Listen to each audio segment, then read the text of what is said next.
जैसा कि भक्तमान जी की परंपरा में हम सभी लोग जिस भी भक्त का चरित्र गायन और श्रवण करते हैं, सबसे पहले नाभा गोस्वामी कृत उस 56 छंद का हम सब लोग उच्चारण करते हैं। तो आज हम सब लोग पहले हम बोलेंगे, उसके बाद फिर आप लोगों को पीछे पीछे बोलना है। फोन दे दीजिए। श्री कृष्ण कृपा को पर प्रगट विल्व मंगल मंगल स्वरूप। कृष्ण कृपा को पर प्रगट विल्व मंगल मंगल स्वरूप।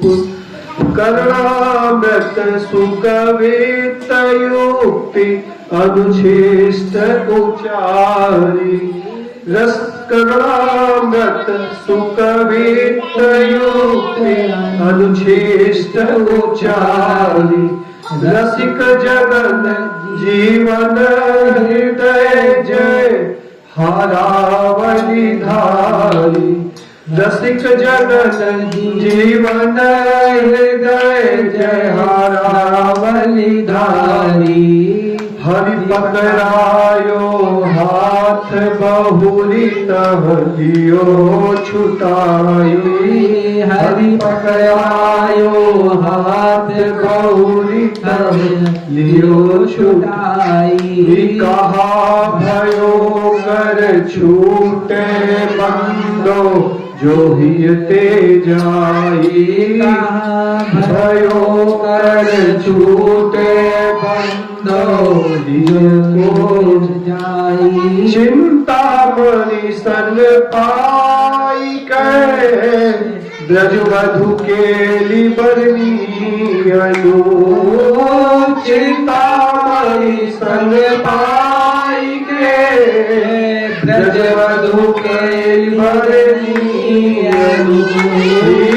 कृष्ण कृपा को पर प्रगट विल्व मंगल मंगल स्वरूप। कृष्ण कृपा को पर प्रगट विश्व मंगल मंगल स्वरूप। श्री विल्व मंगल जी महाराज की जय। तो नाभा गोस्वामी जी इस 56 में वर्णन कर रहे हैं कि श्री कृष्ण कृपा को पर प्रकट विल्व मंगल मंगल स्वरूप। जिन भक्त का आज हम चैत्र सुन रहे हैं, इनका नाम है श्री विल्व मंगल जी। विल्व किसे कहते हैं? हम लोग जानते हैं क्या विल्व किसे कहते हैं? विल्व कहते हैं विल्व पत्र को, जो महादेव पे अर्पित किया जाता है। त्रिगुणम त्रिगुणाकारम, है ना? जो 3 पत्तों वाला विल्व पत्र होता है उसको विल्व कहा जाता है। विल्व वृक्ष कहते हैं बेल के वृक्ष को। तो बेल का वृक्ष बड़ा परम पवित्र माना जाता है, महादेव को अर्पित किया जाता है। और विल्व मंगल जब मिल जाता है तो उसका नाम हो जाता है शिव जी। उनको शिव जी का जो एक नाम विल्व मंगल भी है। तो इनके पिताजी संभवतः जो है ब्राह्मण थे, तो उनको जानकारी थी, इसलिए उन्होंने इनका नाम विल्व मंगल रखा था। कह रहे श्री कृष्ण कृपा कोपर प्रकट। कोपर किसे कहते हैं? कोपर कहते हैं बड़े पात्र को। आप सबने सुना होगा कि श्री कृष्ण जो है नंदगांव में जब बांटते हैं, तो जो जैसा पात्र लेकर के जाता है उसके पात्र को भर देते हैं, उसको वैसी वस्तु दे देते हैं।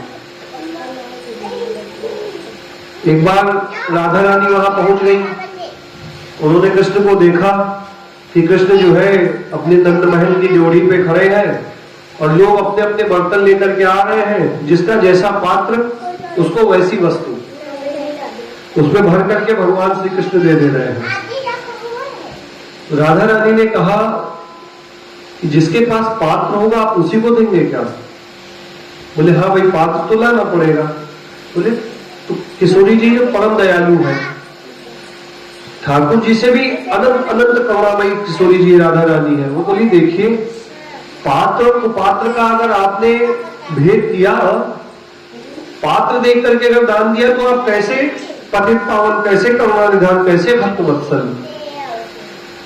तो राधा रानी ने कृष्ण के काउंटर के बगल में अपना काउंटर लगाया और बड़े बड़े बर्तन देने लगी सबको। कहीं पात्र हम दे रहे हैं, वस्तु इनसे ले जाओ। तो ये कृपा रूपी जो भगवान का प्रसाद है, इसको लेने के लिए हमें पात्रता चाहिए होती है। कौन सा पात्रता चाहिए होती है?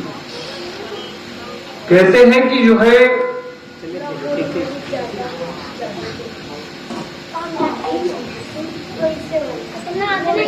आप लोग आगे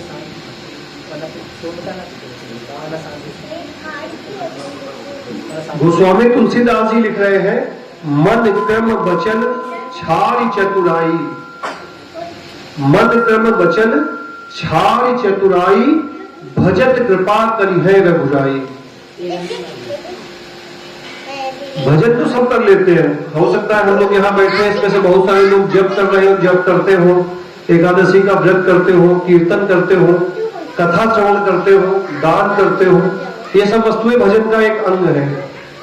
लेकिन यह भजन हमारा कब फलीभूत होगा? हम भगवान की कृपा के पात्र कब बनेंगे? जब हम मन क्रम वचन से चतुराई छोड़ देंगे। यह चतुराई का आशय जो है वह कपट से लिया गया है, कपट से लिया गया।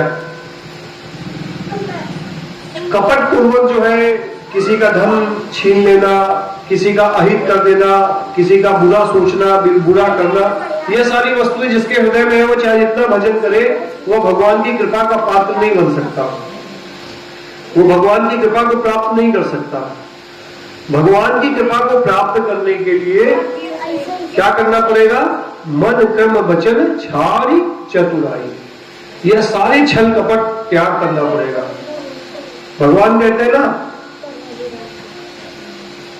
भगवान कहते हैं निर्मल मन जन सो मोहि पावा, मोहि कपट छल छिद्र न भावा। कौन पा सकता है भगवान को? जिसका मन निर्मल है, जिसके हृदय में कोई छल नहीं है, कपट नहीं है, प्रपंच नहीं है, वह भगवान की कृपा का प्राप्त बन सकता है, पात्र बन सकता है, वह भगवान को प्राप्त कर सकता है। छल और कपट लेकर के तो भगवान के पास नहीं जा सकता।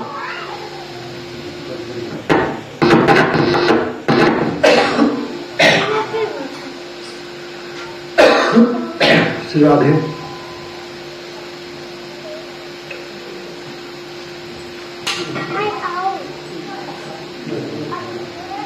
निर्मल मन जन सो मोहि पावा। मन कैसे निर्मल होगा? इसका जवाब देते हैं चैतन्य महाप्रभु, चेतु दर्पण मार्जनम भव महादावाद्य निर्वापनम श्रेय कैरव चंद्रिका वितरणम विद्या वधु जीवनम आनंदाम बुद्धिवर्धनम प्रतिपदम पूर्णामता स्वादनम परम विजयते श्री कृष्ण संकीर्तनम। भगवान के पावन नाम का जप करने से हमारा हृदय निर्मल होता है। भगवान एक बात और कहते हैं कि सन्मुख होई जीव मोहि जबहि जन्म कोटि अघनाशम करहि। कोई भगवान के सन्मुख हो जाता है तो उसके अनंत जन्मों के पाप नष्ट कर देते हैं भगवान। लेकिन भगवान के सन्मुख कौन हो सकता है?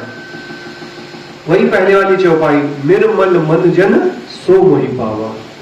मन को निर्मल रखना पड़ेगा। इसके दृष्टांत में एक कथा है। एक गांव था, जैसा ये अपना कठिंगरा गांव है ऐसा ही एक गांव था। वहां एक ब्राह्मण रहते थे, काफी पढ़े लिखे थे, विद्वान थे, लेकिन गरीब थे। धन के मामले में उनके पास धन नहीं, मतलब जो यह लोक व्यवहार का धन होता है, रुपए पैसे धन संपदा आदि उनके पास नहीं थे। ज्ञान था, खूब ज्ञान था, ज्ञानी थे हर तरीके से, लेकिन जो है धन का थोड़ा उनके पास अभाव रहता था। जो भिक्षा मांग के लाते थे उसी से परिवार का पालन होता था। और उस गांव में बहुत सारे धनाढ्य ब्राह्मण थे, सब संपन्न थे।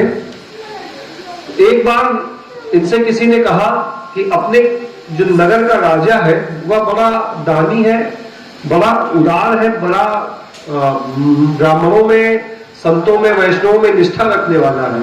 आप एक बार उसके पास जाइए, तो आपकी जो ये गरीबी है उससे कहिए, वो कुछ न कुछ आपको जो है दान दे देगा, जिससे आपका यह जो गरीबी का संकट है ये कट जाएगा। अब ब्राह्मण देवता ने सोचा बात तो ये सही कह रहे हैं, हमें जाना चाहिए राजा के पास, लेकिन कुछ मर्यादा